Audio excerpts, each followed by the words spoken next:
बीड जिल्ह्यातून जाणाऱ्या धुळे सोलापूर महामार्गावरील गेवराई लगतचा एक व्हिडिओ अतिशय थरारक असा 2 दिवसांपूर्वी समोर आला होता, ज्यामध्ये एका 4 चाकी गाडीतून तेलंगणा राज्यातील एक कुटुंब शिर्डीकडे देवदर्शनासाठी जात असताना 4 चोरट्यांनी त्यांना लोखंडी रॉडने मारहाण करत धारदार शस्त्राचा धाक दाखवत लुटलं होतं। अतिशय धक्कादायक असा हा व्हिडिओ समोर आल्याच्या नंतर काल पुन्हा आणखी एक जुना व्हिडिओ व्हायरल झाला।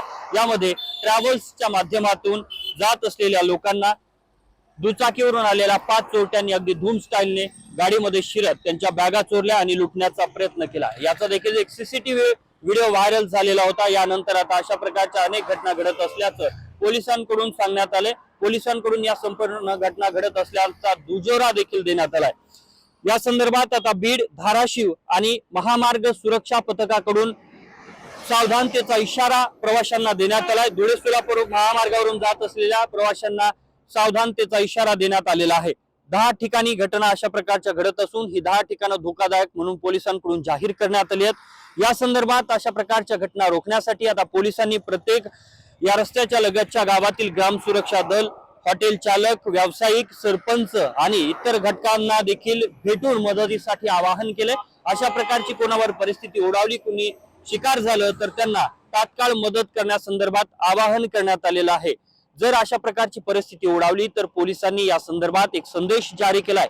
या संदेशाच्या माध्यमातून मदतीसाठी संपर्क क्रमांक देखील देण्यात आलेले आहेत। दुसऱ्या बाजूला बीड आणि धाराशिव या दोन्ही जिल्ह्यात एकूण 7 पेट्रोलिंग व्हॅन तैनात करण्यात आल्या आहेत। या व्हॅनच्या माध्यमातून या रस्त्यावरती रात्री गस्त घातली जाणार आहे। दुसऱ्या बाजूला कोणालाही अशा प्रकारची परिस्थिती ओढावली तर त्यांना तात्काळ मदत करण्यासाठी देखील या व्हॅनच्या माध्यमातून पोलिसांकडून प्रयत्न केले जाणार आहेत। मात्र आता या सर्व घटना रोखण्यासाठी चोरीच्या घटना असतील किंवा दरोड्याच्या अशा प्रकारच्या धक्कादायक आणि धोकादायक घटना असतील त्या रोखण्यासाठी पोलिसांना कधीपर्यंत आणि कितपत यश येतं हे पाहणं महत्वाचं असणार आहे। कॅमेरा पर्सन प्रमोद रोमन सह मी अशोक काळकुटे, TV9 मराठी, बीड।